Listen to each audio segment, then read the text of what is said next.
a little bit of guitar playing there on my new Gibson Custom Shop 335 or 335 as they like to call it in America. And I guess it's American, that's probably what it actually is. They were called 335 because they were going to be $335. Another little detail to clear up before I get started is I'm wearing this outfit in tribute to Larry Carlton, who when I met him was wearing precisely this. I was wearing by accident almost exactly the same thing as him. Here's a photo. That was when I was much fatter as well, as you can see. I met Larry at an Anderton's guitar masterclass, and there was a big queue of people wanting to speak to him at the end, and lots of people were asking, what was that 15th note you played on the Kid Charlemagne solo? And I just went up to him and I just said, I really enjoyed that. And he looked at me as if to say, there's some guitar nerd question winging its way to this conversation, and he looked at me and went, thanks very much. So I was rather pleased with that. Anyway, as he's the Mr. 335, I thought I'd better wear the correct outfit. So this is the Custom Shop 1959 in vintage burst. Now a few of the details about it. It's got the Mickey Mouse ears, so they changed the shape of these points I think in the early 60s. So the other models, certainly in the 1964 reissue they do, and maybe the 1961 has these smaller points. The reason I went for this one, and I wasn't able to try any of them in the shops because all the shops are shut at the moment, this one has the biggest neck out of the three, and most of my Fender style guitars have got bigger necks, so I figured that's probably the one that I'd want, and I'm very pleased I did because it's an incredibly comfortable neck. I'm very pleased with it. So it's got medium jumbo frets. These are Alnico 3 custom buckers, unpotted, and these are authentic pots here. They turn very smoothly, very nice. When it arrived, it had a very, very low action, no fret buzz at all.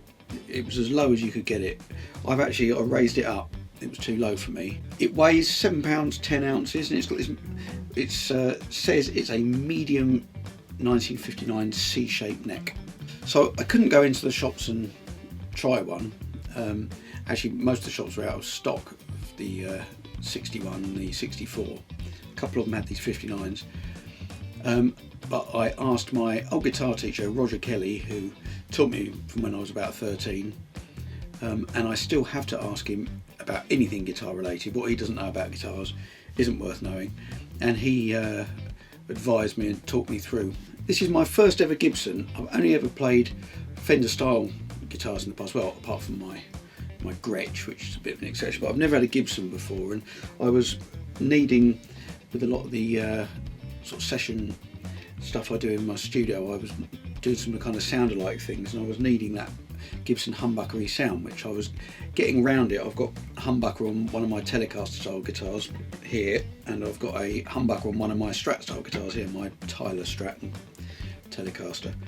But that in-between sound I couldn't get, and it still wasn't exactly what I was looking for, so I decided I really needed one, and unable to try one, I bought this over the phone, and I'm very pleased with it. I bought it from Guitar Village in Farnham, who were very helpful, and it arrived exactly when they said it would. Very pleased. So when it arrived, I got my daughter to film me unboxing it. So here's a kind of shortened version of the unboxing video, because it took me quite a long time because I couldn't get the wrapper open. But anyway, here's a little bit of the unboxing video. Right, I've never done an unboxing video before, but this seems like a significant box to unbox on camera. Gibson. Look at that. I don't want to cut into the contents, but I can't see how else to. Make some very shallow cuts. Oh. That sounded like a fart.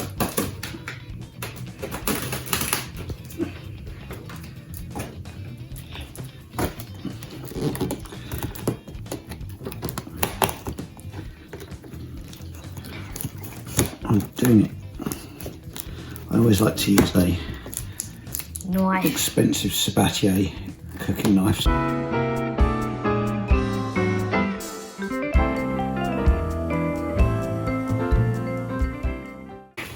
This is the most interesting unboxing video I've ever seen.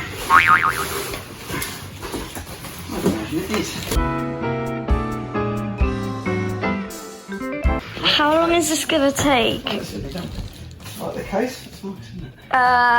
Yeah. Certificate of Lovely brown poopy coloured case. the certificate of authenticity for this instrument is enclosed in the pocket of the case. Chop chop.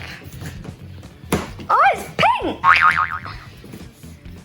You've like not opened up an area. Oh, this is vanilla. Whoa, that's actually a cool case.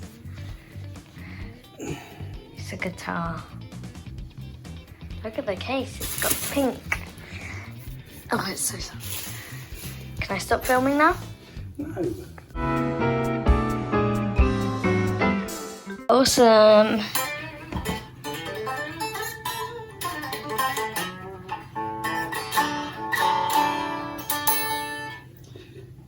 Can I stop it now? Yeah. Well, I'll demo some of the tones. I've got this plugged straight into my Fender Vibra King with the EQ pretty flat. I've got the fat switch on because I like the sound of that, and a little bit of reverb, but it's just plugged straight in with the cable.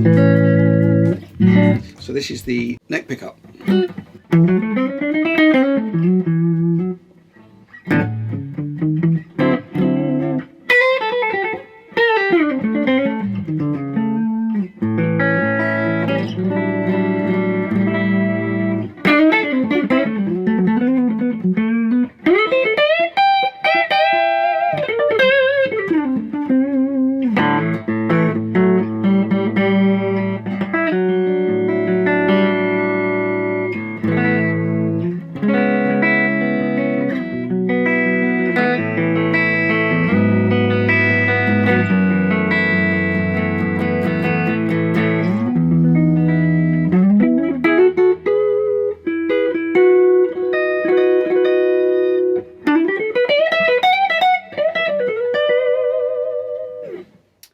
Right, so the in-between sound. This is, I've got all the controls on full on the guitar here, but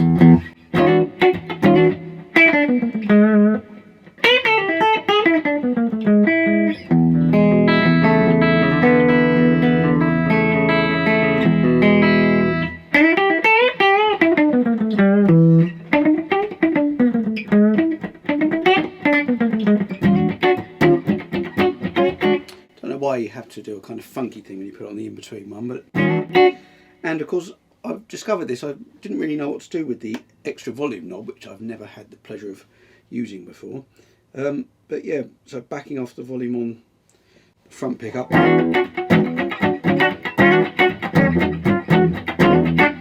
or the other way around to get it a little bit bassier.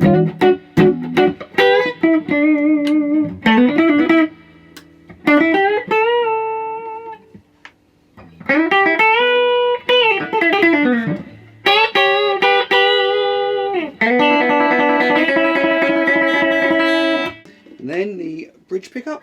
I'm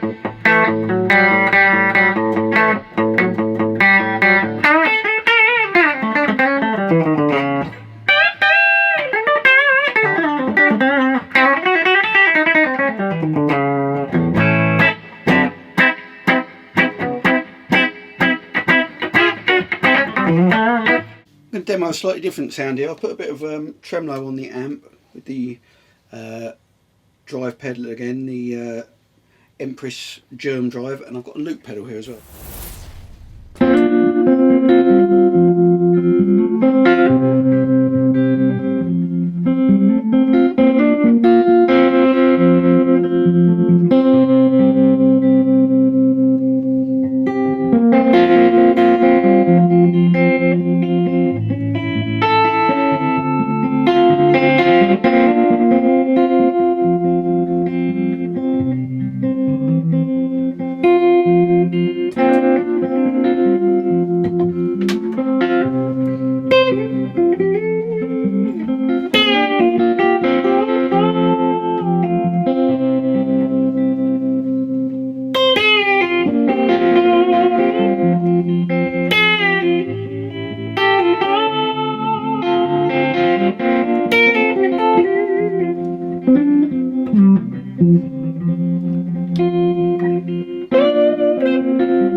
In conclusion, I'm wondering why I didn't buy a Gibson style guitar quite some time ago.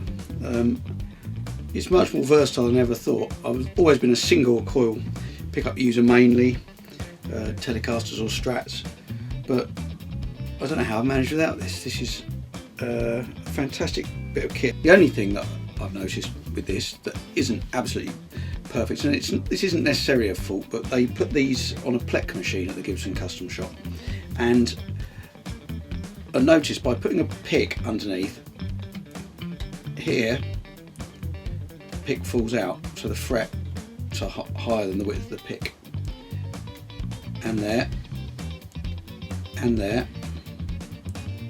Get to there, it sticks under. Now I can only assume that the Plec machine has taken off a bit more of the frets at that point, and here it gets even tighter.